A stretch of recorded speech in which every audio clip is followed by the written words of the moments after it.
Yo, what's up guys? Welcome to another tutorial. Today we're going to be looking at something different. We're going to be looking at song structure and referencing a song, and this can give you a lot of advantages when you guys are trying to make something similar to an artist you look up to. Let's say you want to make a beat like Hardwell or Tiesto. Throwing in one of their MP3s, one of their songs, the higher the quality the better, and I'll get into why. When you are referencing a song, you'll be able to look at the song structure, you'll be able to look at the loudness, the levels. What we have here, we have a track by, I believe, an Australian duo, Slice and Dice. Check them out, they make some really sick stuff. And they released a song recently called Warrior. I'm thinking of putting this in my mix. This is kind of like a big room electro track. And even without hearing any audio, we can go to the drop. I know that this is the drop. We can go to the drop. We can get an idea of how loud it's going to be, so we can see, what we're competing with. How loud have they made their song? I like to use a tool called Voxengo Span, which I'll link in the video description. It's free. I like to use this to monitor not only the frequencies, but also to see the loudness. So if we go to the drop and we keep playing it here, we can reset. We can see that they're going for around -6 RMS, -6.2, 6.1. We get an idea. We can also see, the levels is peaking around -30 for the bass. And it looks like there's like a roll off showing that, predominantly this is a track, and I don't even have my headphones on, but I've heard already, this is a track that has more information in the low, the mids, more emphasis on a bassy type of track. So fear not, don't feel like if you're making a song that it has to be a full, fill all the harmonics. Sometimes you have tracks where they're more bassy, tracks that have more fidelity in the high range, more information in the high range. I mean stuff that are more like melodic, maybe they have more high end. And keep in mind that every artist mix down and master is all going to be different. So if we all were exactly the same and we all had the same RMS, things would become boring. But on that same note, on the flip side of that coin, when we're referencing, we can get an idea, okay, how did they structure the song? So first thing we're going to do is we're going to detect the tempo. So we're going to go to the top left there. It's in the range of 75 to 150. It's EDM. It's probably going to be 128 or 130. Okay, so 130. So we'll set the project tempo to that. It looks like it's slightly offset here. We're going to just tempo sync this using this little tool there. I love using that tool. And one thing I like to do is make sure that it's still, yeah, you can see that the transient is still on beat there. So we now have it on beat. And what we're going to do is we're just going to have a listen and see, what we're working with. What changes arrive.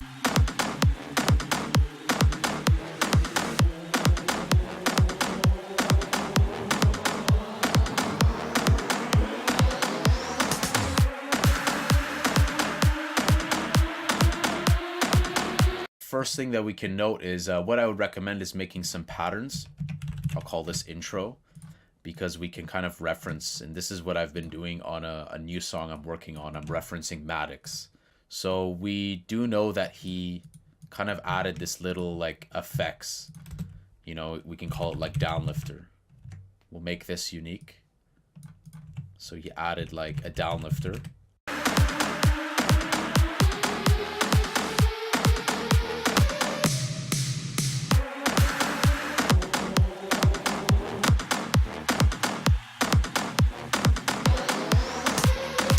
Throughout the whole thing, so that he put a 16-bar riser. It's building up, but it's increasing in volume. It's barely audible in the beginning. He's also teasing the bass, but with probably not the full kick. So we'll add maybe something that says 16-bar pitch riser. And again, you don't have to follow their exact structure, but you guys can get an idea of what they're doing because, it's already been made. Think of it as like a chef, Chef Ramsay's. He's looking at the meal. He's tasting all the ingredients. You're doing that breakdown. My kitchen. Yeah, is it? Where's your fucking kitchen and cleaner, you lazy? and you're realizing what's going on. So he's got a snare drum here.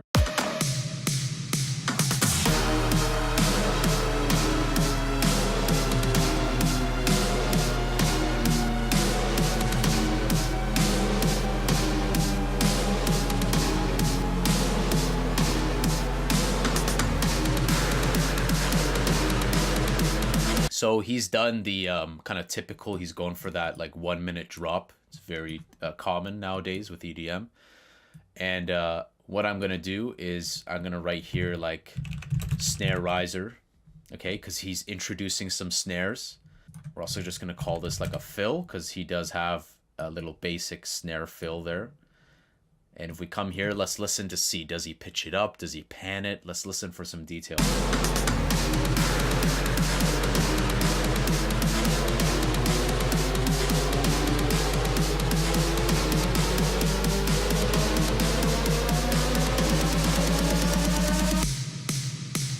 He kept it pretty simple. They kept it pretty basic, but I mean, there's a lot going on, not to discredit it. There's a lot going on. There's a lot of effects, ambience, a lot of probably like pads and effects layers going on. But obviously here, you're definitely going to speed it up in some way. I like the way they did their pattern. Kind of they did da da da da da da da. It's kind of like this weird offset, not what people would typically do or what I would do. When we come to the drop, you guys can see there, you see how, I'm just not going to listen to this, I want to see it. You see how the peak is at 0, okay? And notice how they're building a gradual volume decline here, okay? So we started at around 0, or maybe even like 0.2, 0, yeah. 0, but they worked their way down, all the way down, to something like -1, -1.5. So again, if you guys watched like the mastering videos I made, how I talked about using fruity balance, you can use that. So you could even write here like maybe a pattern like decrease volume to -1.5 for drop or something. Or you could write something like that again as like a visual cue, just so you can know like, hey, before that drop comes. And so now we can see he has the intro, he has the downlifters going on. Again, downlifters are used often because, you know, it's all about transitions, you know, like a rise and fall, rise and fall. It's not to say there was only a downlifter there. There's, again, going to be a downlifter here and probably like one here and maybe a crash downlifter in the beginning. But we're just kind of quickly seeing the schematics, what the drop and what the song is like in terms of just a structure.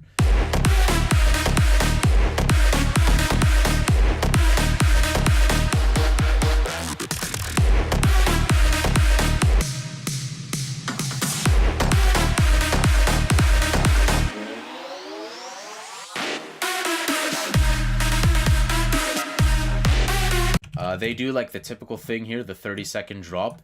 Now with like a big room track, you would usually after the 30-second drop go into the break.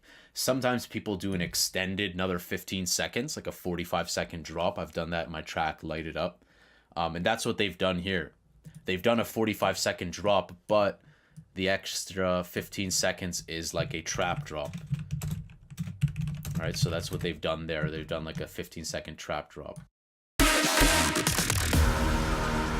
And then it goes right into the break. Now you'll notice a lot of tracks by like Martin Garrix, Moti, Tiesto, Hardwell. Sometimes they have like a breather. It doesn't go right into the break how it does here. Sometimes they'll have like, you know, a little like crash and then 4 bars and then into it. So it kind of like offsets the break. But that's really up to you what you want to do. There's no golden rule with that. And let's see what they've done here.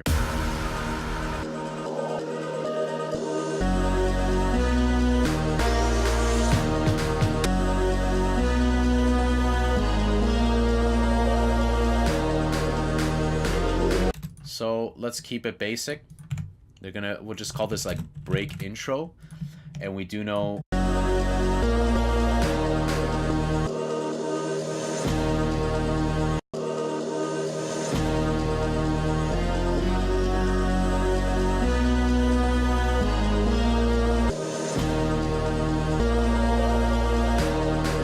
so it starts to get a bit hefty here. And what they've done is they've also added, again, I'm listening at lower volumes, so there might be a bit more details that I'm skipping, but they've added, you know, the sub comes in, more frequencies come into this, break to add more exciting. And then of course after those 4 bars we have the claps coming in, so I call that break clap.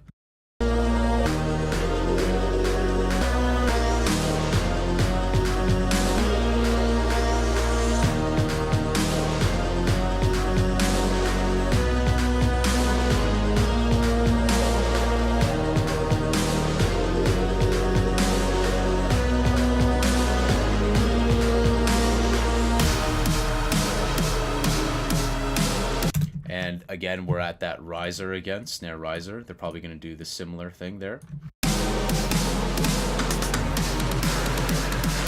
Yeah, and then we're back at that fill. So we'll put a little fill there. And then we're back to the drop, right? 30-second drop. And you can see here, maybe they did the trap one. I don't know. Yeah, so they kept it like, they kept the structure again. A lot of people would be like, hey, you know, back in the day, a lot of people were so obsessed with so many different drops. I was doing so many drops. And the problem sometimes when you do so many different drops is sometimes you don't build the energy, you know? When you watch a scary movie, here's a good analogy. When you watch a horror movie, what builds the horror is the tension and the anticipation. If it was just constantly like, you know, just flash, flash, flash in your face, you're going to get overloaded. And so that's why you see a lot of songs sometimes use the same drop, the second drop, because that's their climax. That's what they've put the most work into. And they're going to reuse that. They might add a few more layers sometimes. Sometimes I've seen artists do a completely different drop the second time, like Ollie James or Maddox or Hardwell. But again, I don't think it's the end of the world if you decide to use the same drop again. Now, quickly before we wrap this up, the song, let's see, are they using the same bass?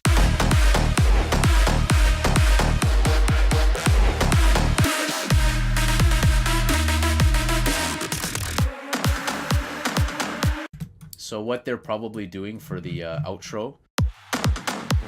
So what they're doing for the outro / intro, they might be shortening their kick. And you guys can do that in a plugin like LFO Tool or Kickstart. That can give you the illusion that you've high passed the kick whilst being actually easier to do and usually sounding better too. So I recommend don't high pass the kick for your intro outro, just shorten the length. That way you just have little nudge, little click of the kick.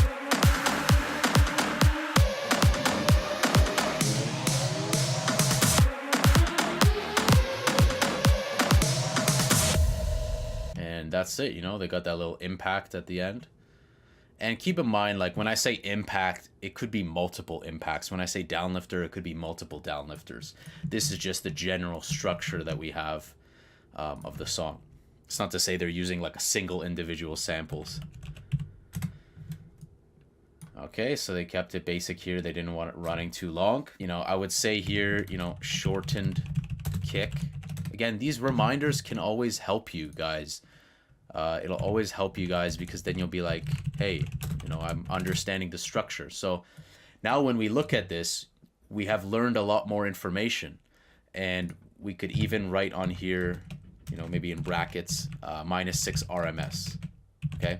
Then we know what we're competing with. And let's also find out the key, and we'll write that into the details. We know it's 130 BPM, but what is the key? When I want to find the key, a very easy way is throwing in like FL Studio's, even 3X oscillator or something very basic.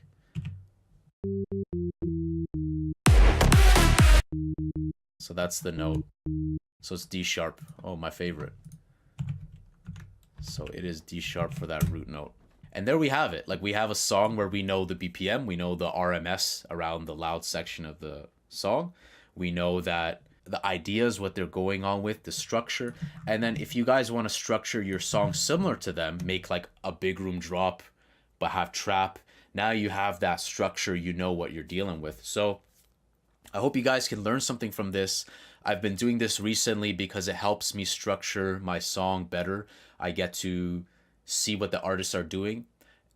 Take it to the next level. This is just scratching the surface. Taking it to the next level would be paying attention to the panning that they're doing, the effects that they're doing. When are they, you know, high passing into the, you know, drop as it's rising up? What are they doing with their panning? What are they doing with their rides? When you listen, don't listen to just enjoy. It's great to enjoy music, but sometimes put on that producer hat and just focus on those details. What are they doing with those individual sounds? How are they working in the stereo field? So I hope you guys like this. If you guys want to download this project, be my guest. And I'll also link to Slice and Dice's track. Check it out. It's a pretty dope track. It's a free track. And that wraps it up for this video, guys. I hope you guys like this. Drop a like, drop a comment, and I will see you guys very soon. Take care.